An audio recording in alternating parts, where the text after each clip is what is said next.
Good evening and welcome back to Let's Play Mythos the Beginning. When we left off last time, we'd talked to the useless night watchman who could not get us into the locked warehouse. Even though he had the key, he just wouldn't give it to us. But we do have that acid that we made, so we'll go ahead and see where that can get us. First, though, I was just tooling around a little bit on my own here, and so here we are in the main asylum, and there's this door that we couldn't open because it said that, well, here it says it's locked from the other side. If only you could reach the latch somehow. On a whim, I thought, well, how about that fishing line? It does the trick. So we threaded that through a gap in the door, and the door is unlocked. Let's see what we got in here.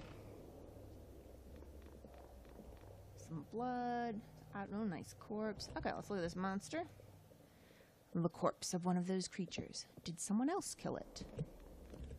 Oh, some books. Psychology textbooks. None of them have titles that are interesting. More of the same. Probably the same thing again. Yep. Got some papers here. A pile of news clippings on the shelf. Take those. His coat is soaked with blood. It looks like he bled to death. Poor fellow. Say, this wouldn't be one of those students you said you were looking for, would it? Doesn't look like he'll be getting up anytime soon. No, Peter, he sure won't. Well, I suppose there could still be others. Right you are.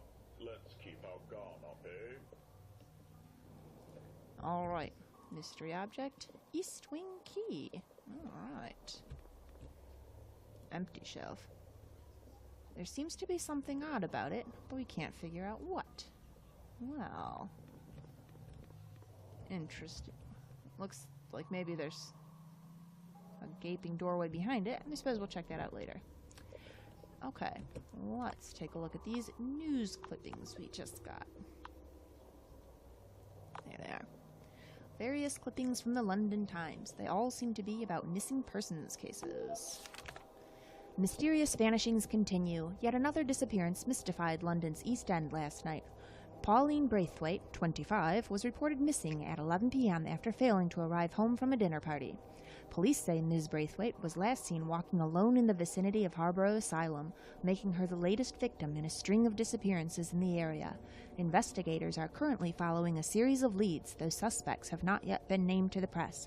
In the meantime, residents of the district are being advised to avoid traveling at night while alone for their own safety. Number of missing rises. Hysteria has gripped the East End as more mysterious vanishings were revealed by police in a conference this morning.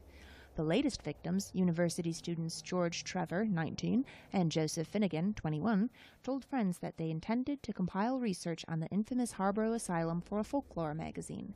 This marks the 11th and 12th disappearances linked to Harborough Asylum in the previous 2 years. Tales that portray the asylum as haunted have circulated since its closure in 1914, but are widely regarded as myth. A local man who works as a night watchman at Harborough Asylum has been questioned by police, but has denied any knowledge of the disappearances. No leads on disappearances, say police. Police are no longer investigating disappearances linked with the East End's infamous Harborough Asylum, the chief of police has revealed. Sergeant Charles Harding stated in a conference on Friday that it was impossible to solve the 16 missing persons cases currently connected to the site. There is too little evidence to pursue any meaningful leads at this point in time, Mr. Harding said. Any evidence we do have has been ruled inconclusive by the magistrates or has simply disappeared from our archives. Mr. Harding's comments have fueled rumors that the investigation has been called off by an unknown person connected to Harborough Asylum. Further inquiries into this matter have been denied. All right. Oh, and now we're going to fight a monster. All right, lesser old one. We're not scared of your ilk. Well, maybe a little scared. We'll be all right. I think Peter can take another hit. Great job, Peter. Ooh, medical kit. Nice.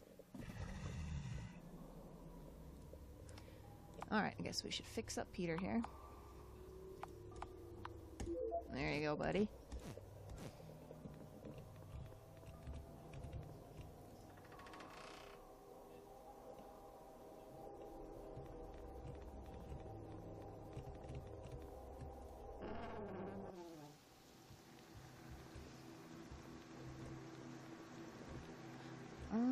Alright, so let's head over. There was the door that we're going to use the acid on. It was over in the juvenile ward, right?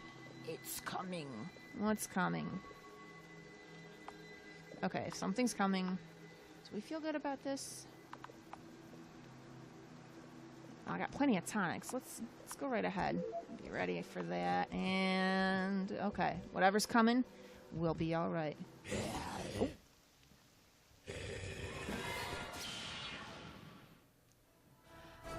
All right, it is an insane claw. Well, go ahead and try to blind that, Peter. Oh, all right, good job.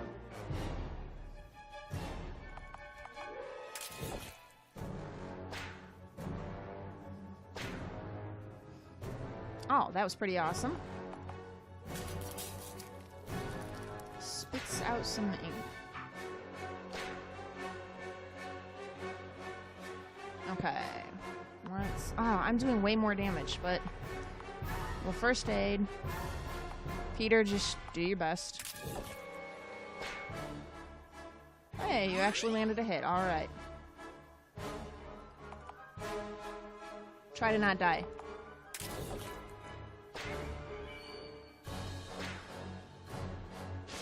Defeated. We did it, Peter. Hooray. Another one of those monsters. They just seem to keep on getting bigger and bigger. Yeah, I do bet the worst is yet to come. Gee, is it too much to ask that you don't say things like that? Whatever, Peter. I'm scared enough as it is. You're the one who chose to come to this creepy asylum all on your own. Anyway, why are we heading back to the juvenile ward?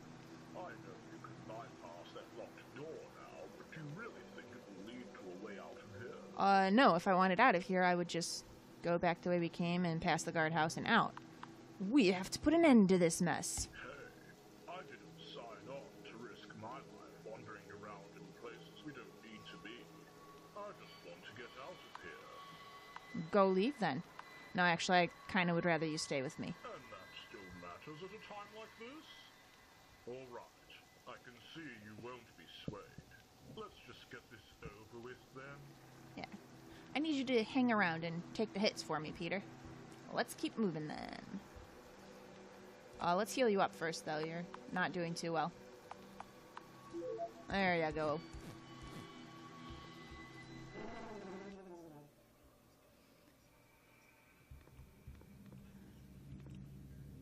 Alright, it is somewhere over here. Alright, right.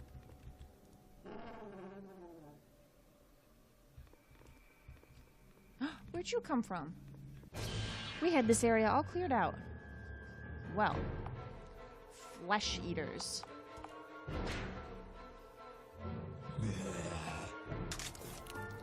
Oh, Peter, man. It's not looking good for you. Alright, I'll finish that off. You take one more hit.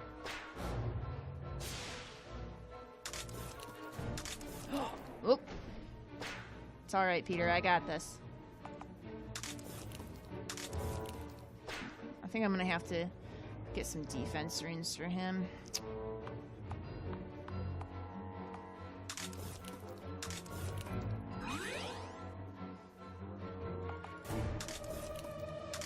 No worries, I got this on my own. You just hang out on the floor, Peter. It's cool.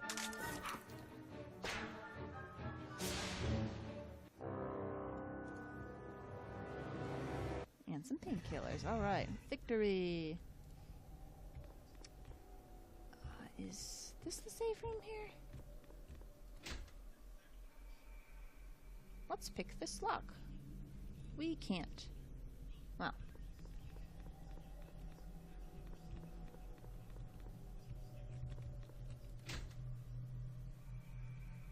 Oh, this is the one, but we'll wait, because I want to find a safe room first. Where's the safe room over? Oh, there's one. I have to run all the way back. Wow. We won't do that. We're just going to go for it. Okay. Locked with a huge padlock. But if we could find some way to destroy it with acid. Melted. Alright, Peter. Let's heal you again. Suppose we even need to use an item. Painkillers. I also use a notebook page. This thing. See, I try to keep it in order, but then it just kind of slides and I click on something I don't mean to. Alright. I think we're ready.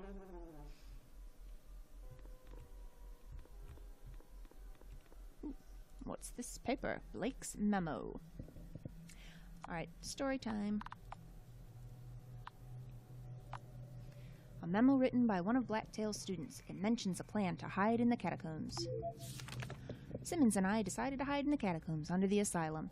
Those tunnels are used to house the people we used as guinea pigs. Oh, that's nice. But since they're locked up most of the time, they should be safe from the monsters. When this asylum was still operating, the doctors who did the experiments on the inmates sometimes lived in the catacombs alongside them. That means we should be fine if we need to stay there for a long time.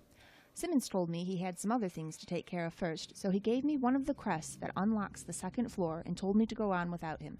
That fool, the longer the door to the catacombs remains open, the higher the chances of the monsters finding their way inside. With this in mind, I destroyed the padlock on the door before I shut myself in. Simmons won't be able to come after me, but it doesn't really matter. As long as I'm safe from the monsters, I don't care what happens to him. Blake Bell. What a compassionate fella. Alright, books. A collection of books with scientific titles. None of them look terribly interesting, but this button looks pretty interesting. Press it. The bookshelf was a hidden door. Da-da-da-dum. Well, well. In we go. Down the spooky ladder. Ooh, this cabinet. Medical kit. Some debris, shards of rock and concrete litter the ground. It's obvious this place has been abandoned for a long time. Same thing here. Same thing here. Okay. Nice corpse. Let's investigate the corpse, guys. An emaciated corpse lies here. Its flesh is pale and swollen. It must have died quite a while ago. Alright. Ooh. Who was that? Looks like there is someone still alive down here after all. Who is that? A student. I do care. Alright, let's go find out. You are. Let's keep our guard up here. Yes, let's.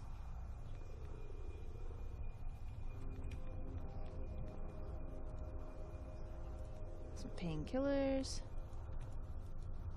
Corpse just like the last one. The message is the same. Okay. What's in this room?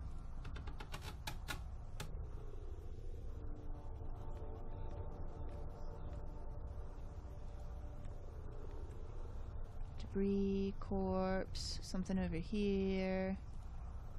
Painkillers. Some cabinets. Hemostatic.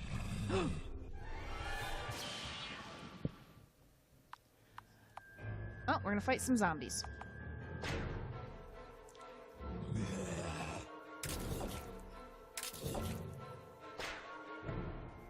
Did they just not damage us? Alright.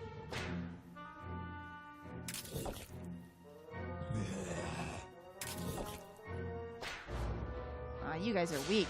Ha!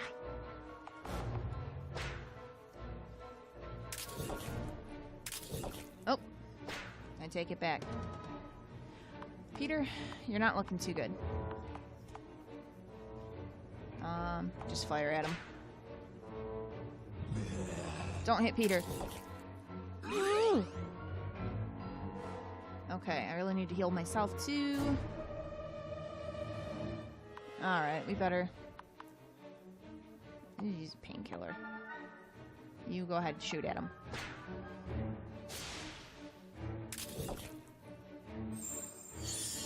Alright, we got this. We're good. Ooh, nice hit. Victory! Oh, Right, now what is that hemostatic we got? No, not skills. Supplies. A medicine used to stop internal bleeding. Oh, yeah, that's that status effect. Okay. Well, let's finish up these cabinets. Oh, that was it. Okay. Alright. Ooh, and a vase. A clay vase has been left on the shelf. It's filled with some kind of black substance. Oil for those lamps. How do we take it? Oh, we're gonna have to figure that out. Well, we are gonna go ahead and wrap it up here. Go ahead and like and subscribe if you enjoyed this, and come back next time. We'll finish exploring the catacombs.